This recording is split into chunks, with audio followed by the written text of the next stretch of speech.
What's going on, y'all? It's your boy No Cut, and I'm back again with another one. I need you guys to do me a favor, hit that like button, hit that subscribe button, hit that notification icon for more videos like this. That being said, let's get into it. Shout out to Jaron Ennis.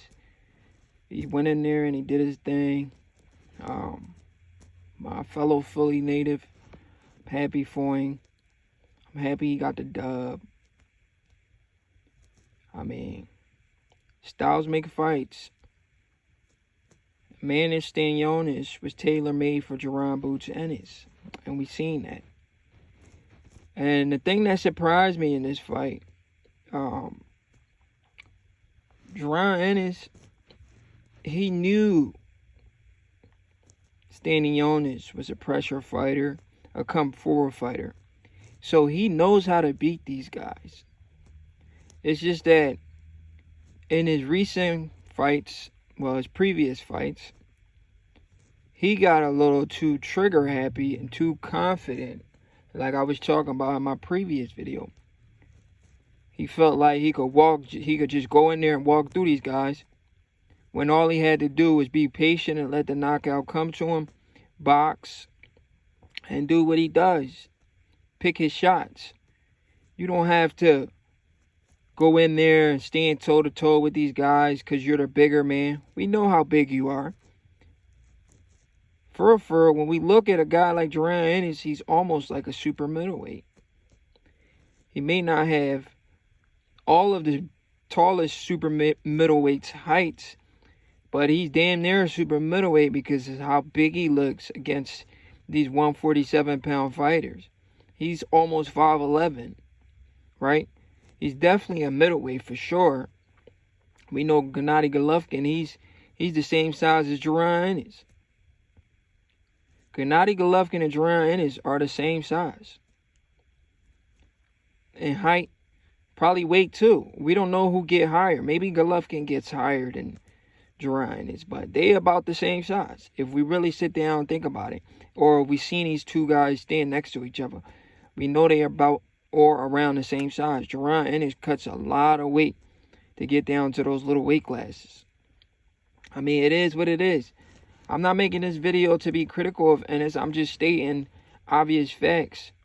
Like I said, congrats to Ennis. He's my fellow city man. We from the same city, Philly. And I want to see Philly on top. You feel me? North Philly on top. Even though I'm from the west side. But anyway, Jaron Ennis did his thing, but I'm gonna talk about the fight, but there's something I don't see a lot of people talking about. And people are probably gonna say, man, you sound like you're hating again, bro. Bro, I have to call it what it is. I have to be critical when it's time to be critical. I have to give my opinion on a situation. It's not me hating, bro. It's what happened in the fight. We literally watched it happen. I'm about to talk about it. I believe it was the third round. Jaron Ennis got hit with a shot in the back of his head, and he went down. And the referee never called it a knockdown. The referee waved it off and said, no knockdown. You know how ironic that is? Jaron Ennis did the same thing to a bunch of fighters. He did the same thing to Thomas Delorme. And it was probably like the same round. I believe it was like the third round. Or was it the first round? Either the first or the third. He hit Thomas Delorme in the back of the head. Right? Right or wrong? He hit that man in the back of his head. And Thomas Delorme never got up. He never recovered. Boots hit that man in the back of his head and he never recovered, bro. And Boots got the knockout. Thomas Delorme even filed a petition or try to get the fight overturned. If you guys really follow the sport, y'all should know about that.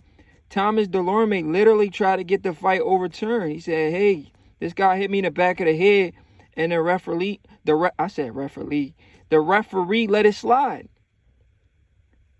And we just watched the same stuff happen. Y'all always talk about, hey, yo, Bud Crawford got dropped by Mean Machine. Whole time it was a push.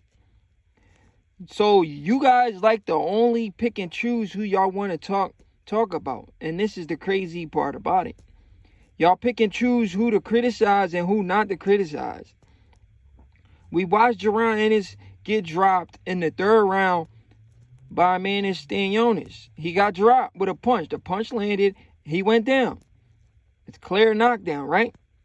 We seen that happen with Gervonta Davis too. Gervonta Davis gets dropped, but the referee doesn't call it. Jaron Ennis gets dropped, and the referee doesn't call it either.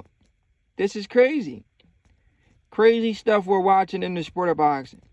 Gervonta Davis even took a freaking knee, but I seen him get dropped in the I seen him get dropped in a different fight. I seen him get dropped in the Leo Santa Cruz fight, I believe. He got dropped in the Leo Santa Cruz fight, actually. So I seen him get dropped multiple times. So not just his recent fight, I seen him get dropped in the Leo Santa Cruz fight, and they never called that a knockdown. And that's the crazy part. But we got to face reality. Jaron Boots Ennis did get dropped by a man in Stanionis in the third round. That probably, I'm not saying Stanionis is going to win the fight, but it probably would have gave him more confidence if they would have called that a knockdown. Boots probably would have fought a different fight. He probably would have fought with urgency. But like I said, Boots surprised me though. And I'm going to tell you why he surprised me. Like I said before, he usually, in his previous fights, he's been trying to fight toe-to-toe or try to walk a guy down and just try to get him out of there early. And he failed to realize he's not fighting these low-level competition like he was before, even though the 147-pound division is one of the weakest divisions in boxing, if not the weakest division in boxing. But I won't go as far as saying that. But I'm saying it is one of the weakest divisions in boxing, right? So we know how weak the division is, and these guys are not as skilled as Ennis. So if he fights all the champion, he for sure becomes undisputed, without a doubt, because nobody at that division can beat him, because they can't match him skill for skill, and we all know skills pays the bills. And it's not that they can't match him skill for skill. He has all the advantages too, because he's the bigger man. He's physically bigger than everybody at 147. The longer reach. Like, how you the bigger man and more skilled than the guy you're about to fight? Those are all bad matchup. The only time it's a good matchup is if when y'all about the same size, yeah, you could be more skilled, but it could still be a competitive fight a little bit. But if you're bigger, longer, more skilled, that's not a fair fight. So everybody at 147 he fights right now, it's not a fair fight unless guys like Devin Haney, Teofimo Lopez, Ryan Garcia, they come up, because those guys got skills. But the guys at 147 right now, Brian Norman Jr. and them guys, they don't have skills like that. Those guys are like pressure fighters, the same style that Boots likes to fight. It's just that in his previous fights against Avanesian and Karen, he didn't fight the fight we're used to seeing him fight, like he did against Stanionis. He was on the back foot. He started off boxing very beautifully, picking his shots off the back foot. And one thing I noticed in this fight, he didn't want to be in the clinches. Every time Stanionis clinched with him, he'll put his hands up like, ref, get this dude off me. I'm trying to box. I ain't trying to clinch. Like, he did not want to be in the phone booth. That's one thing I noticed about that fight. Boots did not want to be in the phone booth. He wanted to just pick Stanionis apart. But we're not going to ignore the fact that the man got dropped. We all seen it. He got dropped in the third round. It is what it is. And we're going to continue to talk about it, because he did get dropped. And it was never called. And that's the crazy part. That's boxing for you.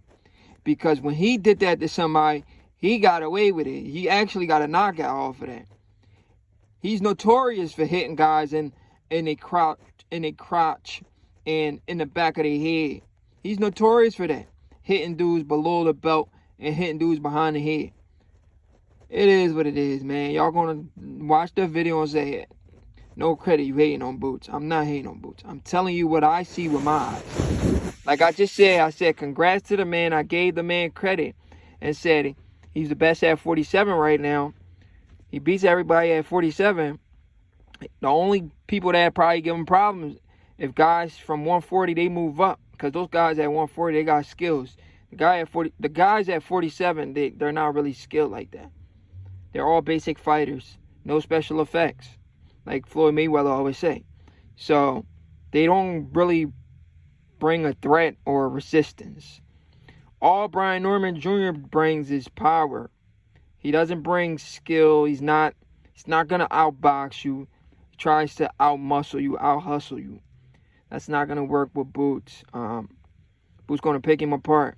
I don't see Boots stopping him though. I see a 12-round fight, but I just see him losing. Boots outboxing him, and Boots has a high out rate. You know, it's just his recent fights, his output been low, but he picked it up on this fight. But shout out to Boots. He went out there, he did his thing, sold out Atlantic City. I love to see it. Shout out to my Philly brother. Philly on top. You already know how we carrying it. You know, all I could say is he can't mess with my guy, Bud Crawford. It is what it is. Your boy No Credit, and I'm out.